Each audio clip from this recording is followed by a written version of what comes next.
De 40% a 70% dos resíduos das cidades são gerados pela construção. Lamentavelmente, 80% desse material poderia ser reciclado. Porém, a destinação mais comum é o descarte sem critério, geralmente em áreas irregulares. O resultado? Cidades mais sujas, sistema de drenagem entupido, prejuízos à saúde, ao meio ambiente e aos cofres públicos. Nós vamos conversar com a arquiteta e professora Raquel Blumenschein, ela que coordena um laboratório cujo principal objetivo é a pesquisa aplicada à melhoria da qualidade de vida e à preservação do meio ambiente. Professora, muito obrigada pela sua presença aqui no nosso programa. Eu que agradeço. Confirma um dado para mim. Em cidades de aproximadamente 1 milhão de pessoas, o gasto para recolhimento de entulho deixados em áreas irregulares é aproximadamente de 2 milhões de reais por mês? Isso mesmo. Então isso dá uma noção de quanto a atitude de cada pessoa interfere na gestão desses resíduos? Todos têm uma responsabilidade. O consumidor tem uma responsabilidade enorme de saber qual é o seu papel nesse processo. Então, se eu sou um gerador de resíduo, o que eu devo fazer? Aonde eu devo encaminhar? O que eu devo cobrar do meu gestor público para que eu tenha o espaço correto para eu destinar o meu resíduo? Então, o consumidor ele tem uma responsabilidade que ele precisa entender e precisa saber qual é. Professora, toda a sua formação, sua bagagem profissional tem sempre essa preocupação com o meio ambiente, o material de construção. Na sua experiência, qual é a saída para essa questão tão grave que ameaça o meio ambiente urbano? Eu acho que o caminho é a integração de agentes, de ações e de instrumentos. O que é isso? Significa cada um de nós dentro do seu papel, a academia dentro do seu papel, o setor público dentro do seu papel, o setor produtivo, nós integrarmos as nossas responsabilidades, as nossas competências, os nossos recursos, os nossos objetivos e os nossos valores para compartilhar que essas soluções possam ser efetivamente implantadas.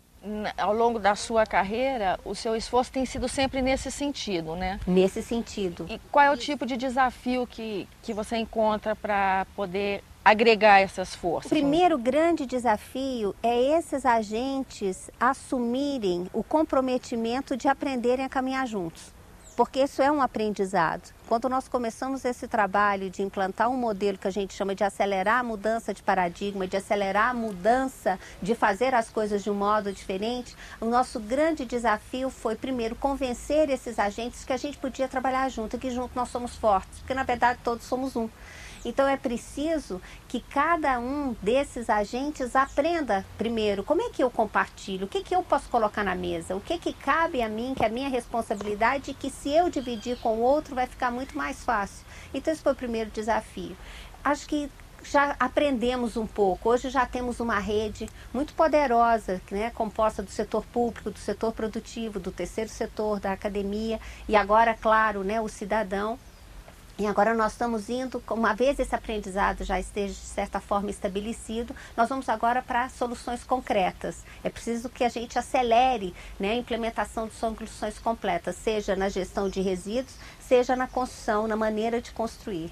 Então, inovação tecnológica é uma palavra de ordem, vamos dizer? É uma palavra de ordem. Inovação tecnológica tem dois viés. Tem aquela inovação, que é aquilo que é o novo, que é patenteável, que ninguém nunca fez. Esse é um caminho. E tem um outro caminho, que é o caminho da melhoria incremental, que também é inovação. Que se eu hoje faço algo e amanhã eu melhoro a maneira de fazer, eu também inovei, eu também melhorei. E aí então, compartilhar dá outra força para essa inovação. Exatamente. Então essa sinergia dessas duas forças, eu buscar o novo que nunca foi feito, mas eu buscar a melhoria contínua, a melhoria incremental de tudo que eu faço, isso é muito poderoso nesse processo de acelerar, né, a inovação. Agora, quando a gente fala em inovação tecnológica, parece que não, mas a solução de um problema como esse, é possível então que a cadeia produtiva da construção civil não seja tão agressiva ao meio ambiente? Isso é uma possibilidade? Sem dúvida, sem dúvida. Construir com sustentabilidade, prever e controlar impactos, fazer a gestão correta de resíduos sólidos, assegurar que você construa com uma qualidade interna do ar segura e saudável, fazer a educação ambiental, usar materiais que causem menos impacto, tudo isso é possível. Mas para que isso aconteça é preciso que cada um faça e tenha o compromisso de atingir essa meta. 80% desse material descartado sem critério poderia ser melhor aproveitado. Nós estamos nos ressentindo de um sistema integrado de gestão disso, nós precisamos da participação dos vários agentes que fazem parte dessa cadeia produtiva, vamos dizer assim. Exatamente, eu acho que o que falta é integrar cada ação de cada agente dentro do processo de geração de resíduo. Então eu tenho um resíduo que é gerado num canteiro de obra. A partir daí esse resíduo ele tem que ser coletado e ele tem que ser destinado adequadamente ou para reciclagem, ou para incineração, ou para descarte final. E eu preciso então de um sistema que permita que isso aconteça de maneira realmente eficiente e eficaz.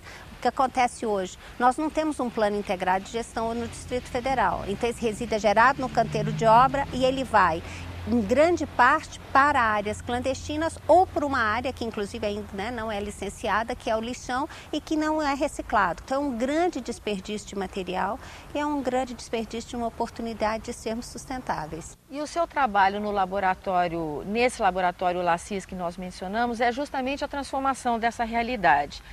Quais são os projetos que podem ser citados, quais são as pesquisas, os trabalhos que já fazem uma mudança dessa realidade? O objetivo é desenvolver metodologias, desenvolver aprendizados que vão mudar essa realidade.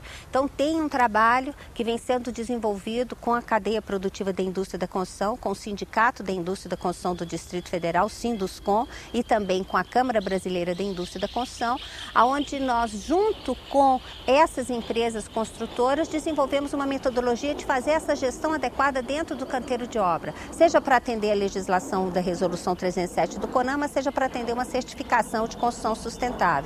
E neste processo a gente ensina desde a preparar o canteiro, a preparar a mão de obra, a fazer o procedimento de fato de como é que isso tem que ser feito.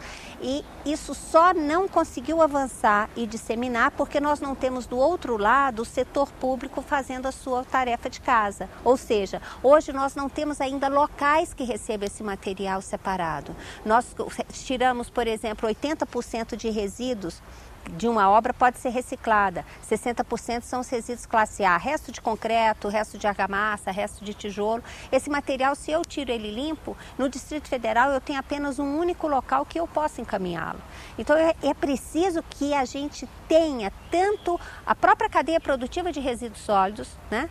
Os catadores, os recicladores e empresas recicladoras e o setor público comecem a assumir o seu papel nesse processo para que a gente possa ter a reciclagem do maior porcentagem possível desse resíduo. A Política Nacional de Resíduos Sólidos, ela instrumentaliza, por exemplo, o empreiteiro ou industrial que fabrica esses materiais a fazer uma pressão para que essa realidade mude, para que o serviço público seja alterado? A Política Nacional de Resíduos Sólidos, ela coloca responsabilidade para todos esses agentes. Então, cada um tem a sua responsabilidade, inclusive o fornecedor. Então, por exemplo, a indústria cimenteira que ensaca o seu cimento num saco de papel, de papelão, esse papelão, se a construtora não consegue reciclar, esse fornecedor tem que fazer um pacto, tem que fazer tem que participar de um sistema para que a gente assegure que esse saco de cimento vai ser utilizado e reutilizado.